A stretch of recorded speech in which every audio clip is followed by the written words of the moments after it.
Mein Name ist Meinhard Müller und ich bin Lehrstuhlinhaber für semantische Audiosignalverarbeitung an den International Audio Laboratories Erlangen. Das ist eine gemeinsame Einrichtung der FAU auf der einen Seite und des Fraunhofer Instituts für integrierte Schaltungen auf der anderen Seite. Und mein Forschungsschwerpunkt besteht in der Musikverarbeitung.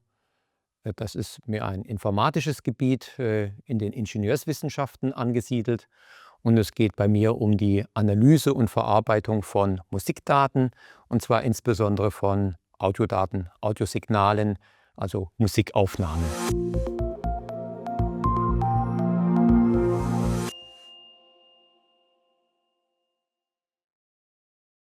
Maschinelles Lernen auf Basis von Daten, also aus Daten zu lernen, ist natürlich auch in der Musikverarbeitung eine ganz zentrale Thematik, die unser Forschungsgebiet massiv verändert hat in den letzten 5 bis 10 Jahren. Und dem trage ich natürlich auch Rechnung.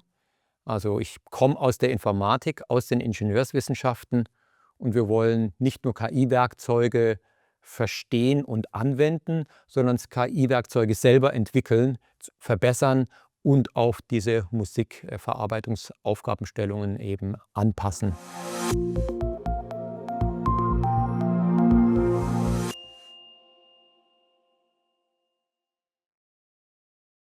Also früher haben wir eben für die Musikanalyse Signalverarbeitungsmethoden verwendet, Fourier-Transformation, Frequenzen zu analysieren, und dann haben wir Mustererkennungsmethoden verwendet, um dann auf Basis von solchen Frequenzmustern eben die Melodie zu extrahieren oder Beatinformationen zu extrahieren. Darin hat sich grundsätzlich nichts verändert, bloß jetzt haben wir einen neuen Werkzeugkasten, nämlich die Verwendung von neuronalen Netzen.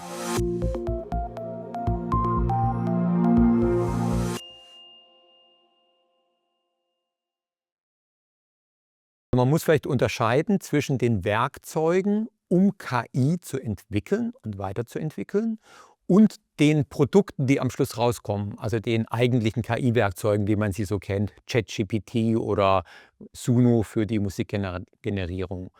Und was mich interessiert, sind vor allem die Werkzeuge zur Entwicklung von KI. Ja? Und das erfordert eben Kenntnisse von Programmiersprachen. In der Forschung sind das vor allem Python-Kenntnisse.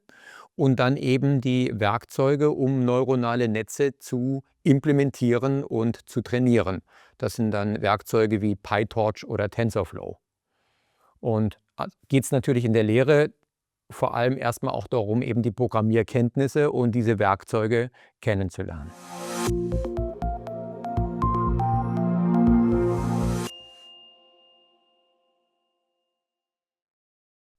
Also ich finde, ChatGPT ist durchaus ein fantastisches Werkzeug, das einen unterstützen kann, eben Routinearbeiten zu übernehmen.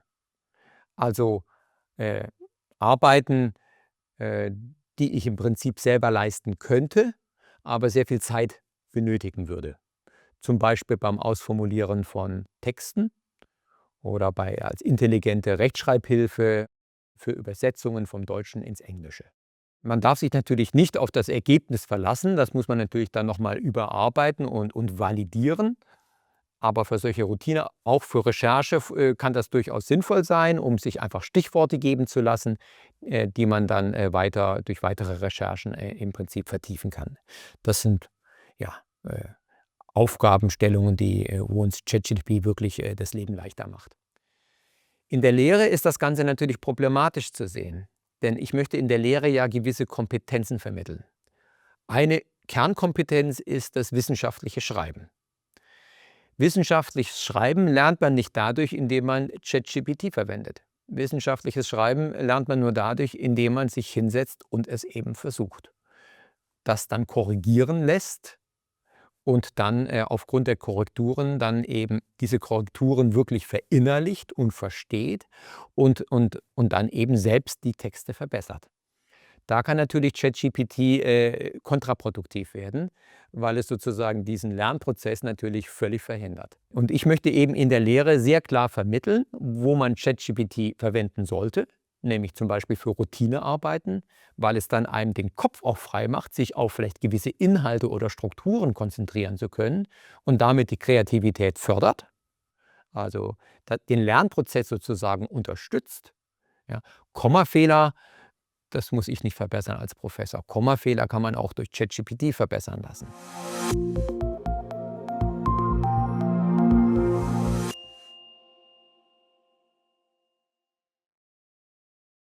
Wenn es natürlich jetzt um die Bewertung geht, da muss man natürlich sehr vorsichtig sein.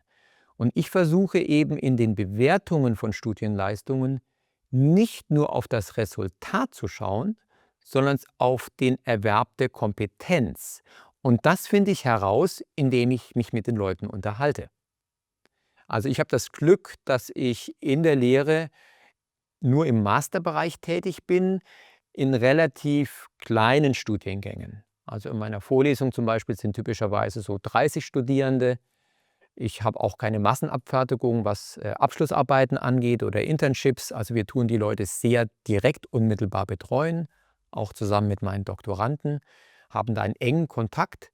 Und da kriegen wir natürlich sehr genau mit, ja, wo die Studierenden anfangen, welche Kompetenzen sie erwerben. Und am Schluss mache ich eben dann typischerweise mündliche Prüfungen und nicht einfach schriftliche Prüfungen. Und bei einer mündlichen Prüfung oder wenn ich mich mit den Leuten unterhalte, kriege ich sofort heraus, innerhalb von wenigen Minuten, was die Leute wirklich selbst geschrieben und verstanden haben und was sie eben ein Ghostwriter oder ChatGPT haben schreiben lassen. Im Prüfungsfall ist das genauso wie bei anderen Lehrinhalten. Äh, Die Studierenden müssen Programme schreiben oder Algorithmen umsetzen, implementieren und dann unterhalten wir uns über den Code und über das Verhalten der Implementierung in einem direkten Gespräch. Und dann verstehe ich sofort, was eben selbst programmiert wurde. Oder, also mir ist das prinzipiell egal, wenn die Leute, sage ich mal, ChatGPT verwenden, um zu codieren, aber sie können mir dann bei dem Gespräch genau erklären, wie das auch funktioniert. Dann bitte sehr, dann sollen sie das verwenden. Mir geht es nicht um das Resultat am Schluss, sondern mir geht es um den Kompetenzerwerb. Ja, und da gibt es natürlich dann auch je nach Student vielleicht verschiedene Strategien, wie man sich diese Kompetenzen eben aneignet. In der Forschung ist das natürlich anders und in der Industrie noch mal ganz anders. Aber in der Lehre geht es mir nicht primär um die Resultate, sondern mir geht es um den Kompetenzgewinn. Und den kriege ich eben nur über ein persönliches oder den kriege ich besonders gut über ein persönliches Gespräch eben ja, heraus.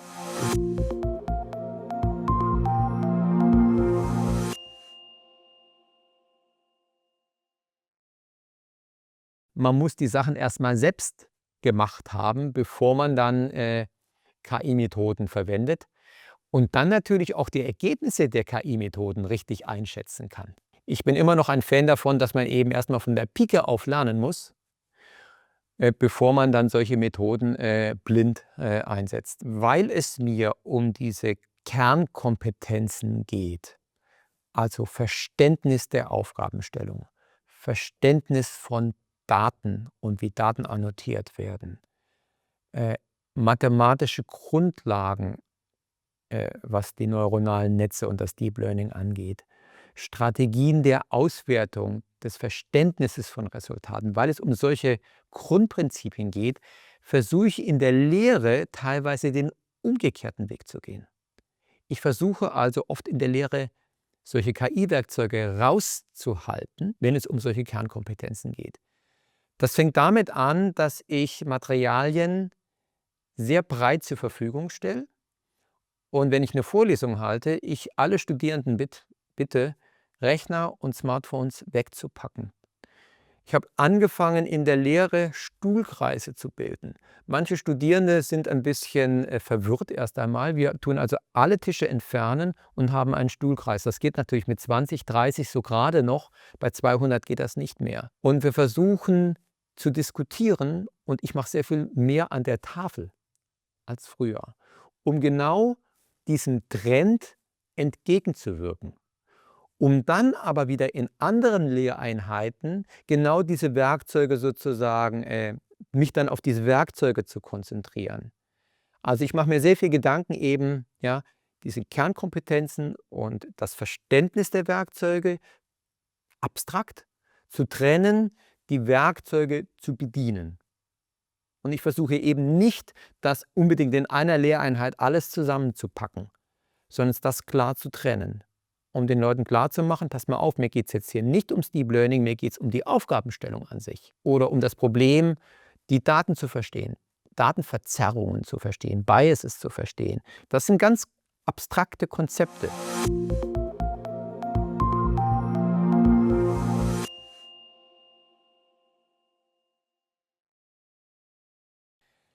Also die KI-Entwicklungen haben uns da, sage ich mal, alle irgendwo in einer gewissen Weise überrannt.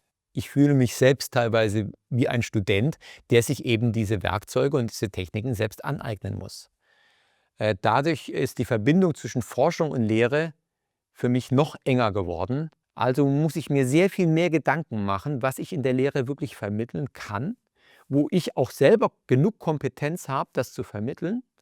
Und da versuche ich sehr tief zu gehen, während ich bei anderen Sachen durchaus auch Sachen laufen lasse. Aber das auch deutlich formuliere den Studierenden gegenüber, wo meine Kompetenz liegt, wo ich gut beraten kann und wo ich eben mich vielleicht auch auf die Studierenden verlassen muss. Ich war früher MATLAB-Typ, also eine andere Programmiersprache.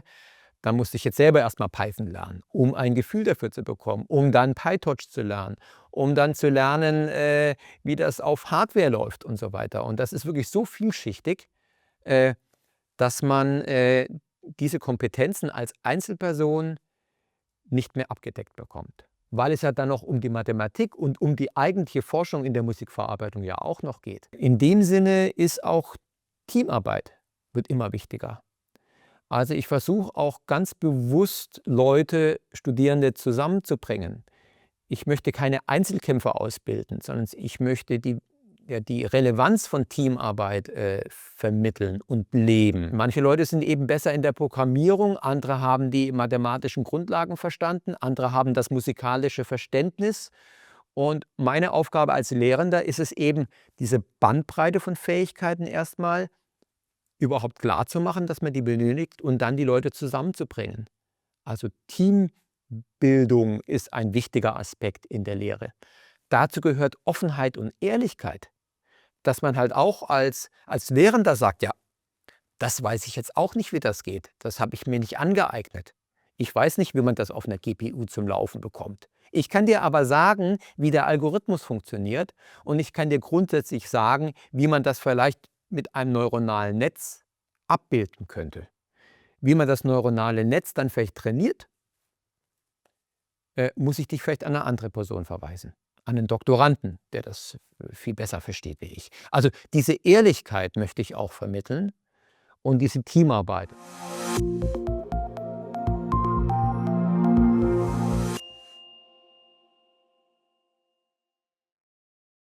Also ich möchte wieder diese zwei Ebenen unterscheiden. Bei dem einen geht es um die Werkzeuge, um KI zu entwickeln. Braucht man hier eine viel breitere Palette an Fähigkeiten als im Vergleich zu früher. Und das ist natürlich schon eine ganz schöne Herausforderung auch für die Studierenden.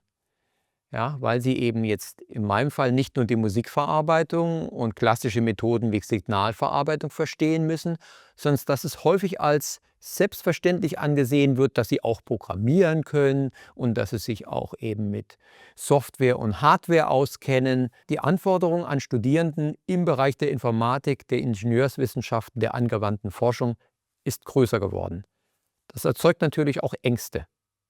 Ja? Das erzeugt natürlich auch, dass gewisse Schwachstellen bleiben. Ja? Dass man vielleicht gewisse Kompetenzen vernachlässigt, weil man sich auf andere Kompetenzen konzentrieren muss, auf den Erwerb anderer Kompetenzen. Und aus meiner Sicht darf man eben die Kompetenzen, die Grundlagen liefern, die mathematischen Kompetenzen, ja, die Algorithmik zu verstehen, die Aufgabenstellung zu verstehen. Das darf man nicht vernachlässigen, weil die ganze Zeit darauf geht, die Kompetenzen im Bereich des maschinellen Lernens sich zu erwerben und Hardware und Software. Und das auszubalancieren, ja, das ist wirklich eine Herausforderung für die Studierenden und auch für die Lehrenden. Ja, ich glaube, die Welt in der Hinsicht ist komplexer geworden. Programmierkenntnisse, Software, Hardware und alle all die anderen Werkzeuge, die auch um die KI, sage ich mal, herumgebaut sind. Ja, solche Sachen wie GitHub, Versionsverwaltung von Software. Ja, das wird einfach oft als selbstverständlich angenommen, dass sie das können. Ja, aber da braucht man ja auch erstmal Zeit, sich da reinzufuchsen. Ich finde Musik und Musikverarbeitung super spannend als Domäne, weil, naja, die Studierenden haben natürlich sofort einen Bezug zu Musik, die meisten, ja. Also wir lieben alle Musik, und wenn ich dann über Temposchätzung und Beattracking rede, versteht man diese Aufgabenstellung sofort. Also es ist eine sehr intuitive Anwendungsdomäne. Aber letztendlich ist für mich die Musikverarbeitung halt nur eine Domäne, eine schöne Spielwiese, um dann ganz abstrakt über angewandte Forschung und über abstrakte Kompetenzen zu reden. Eigentlich geht es in der Forschung und in der Lehre bei mir abstrakt gesehen gar nicht um die Musik an sich, sondern die Musik ist die Motivation. Ich meine, die Motivation ist die Grundlage für Studium, für die Forschung, oder sollte es sein. Und die Musik generiert eine sehr starke Motivation. Und dann kann man die Studierenden eben öffnen, sich dann eben diesen abstrakten Kompetenzen, sage ich mal, zu widmen.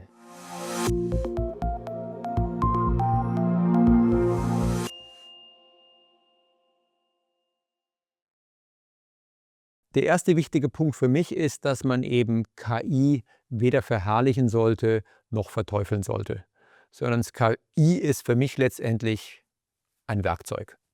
Ja. Bloß hat man es eben jetzt nicht mit einem spezialisierten Werkzeug zu tun. Man hat jetzt nicht einen Hammer oder einen Schraubenzieher, sondern man hat ein multifunktionelles Tool, ein multifunktionelles Werkzeug, was man eben automatisch anpassen kann an die Aufgabenstellung. Aber es ist immer noch ein Werkzeug.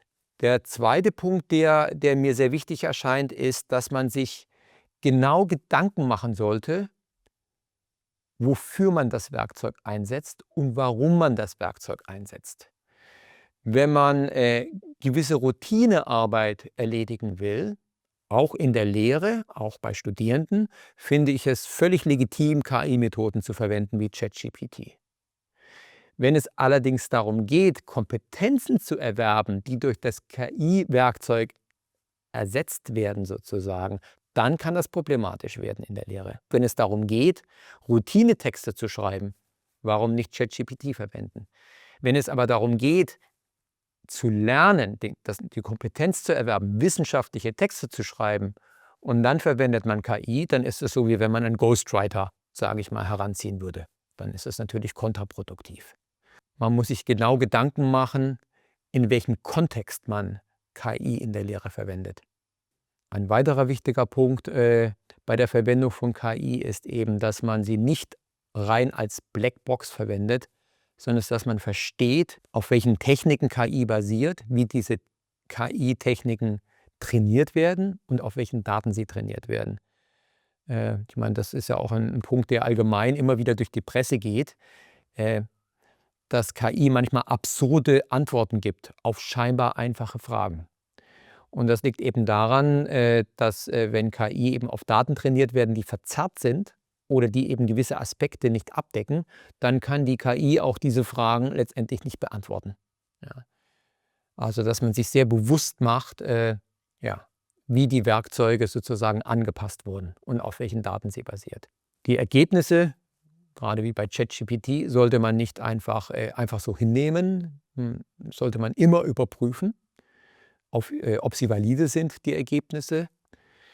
Ich finde es immer sehr hilfreich, also bevor ich eine KI-Methode verwende, überlege ich mir erst einmal aufgrund meiner Erfahrung, was ich erwarten würde. Also ich habe oft eine Erwartungshaltung, bevor ich eine KI-Methode anwende. Also die Erwartungshaltung könnte eine Art Plausibilitätsbetrachtung sein. Und dann gibt es zwei Möglichkeiten. Entweder das Ergebnis der KI entspricht meiner Erwartungshaltung. Das gibt mir so ein gutes Gefühl dafür, dass das irgendwas Sinnvolles ist. Oder ich kriege ein Ergebnis, was mich völlig überrascht. Und dann würde ich versuchen zu überlegen, warum mich das Ergebnis überrascht. Ich hinterfrage dann zum einen mich selber, ob vielleicht meine Erwartungshaltung falsch war, oder ich fange an, eben die KI zu hinterfragen. Und das ist auch genau die Art und Weise, wie ich Studenten betreue. Also durch diese Erwartungshaltung kann ich oft den Studenten direkt sagen, ob irgendwas falsch gelaufen ist oder nicht. Während die Studierenden häufig die Ergebnisse einfach für bare Münze nehmen, was daraus fällt, und sie nicht genug hinterfragen. Und das ist für mich eine Kernkompetenz, die ich in der Lehre, vor allem auch bei Abschlussarbeiten, vermitteln will. Dass die Leute Erwartungshaltungen aufbauen. Das geht nur, wenn man die Aufgabenstellung, die Grundlagen verstanden hat, Plausibilitätsbetrachtungen anstellt, um dann mit dieser Erwartung in die KI erst reinzugehen.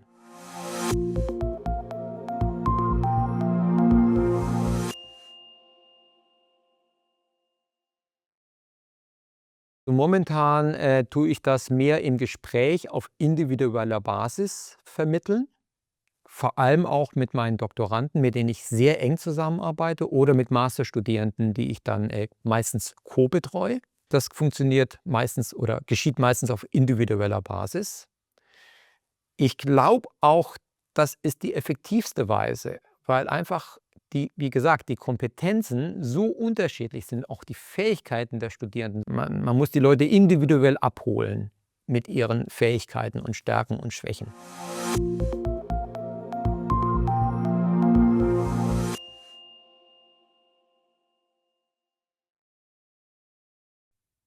Auf dem abstrakten Level wird sich nicht so viel ändern. Es geht immer noch weiter um diese Kernkompetenzen. Die Werkzeuge, die wir haben, die entwickeln sich natürlich immer weiter, und die möchte ich natürlich mitnehmen, die möchte ich weiterhin verstehen. In der Musik haben wir ja in den letzten 1, 2 Jahren jetzt Produkte erlebt, die Musik komponiert und generiert, und das wird sich auch immer weiter verbessern und verstärken. Das finde ich natürlich super spannend, und diese Entwicklung möchte ich natürlich als Forscher und auch als Lernender weiter verfolgen, mitnehmen und dann in die Lehre integrieren.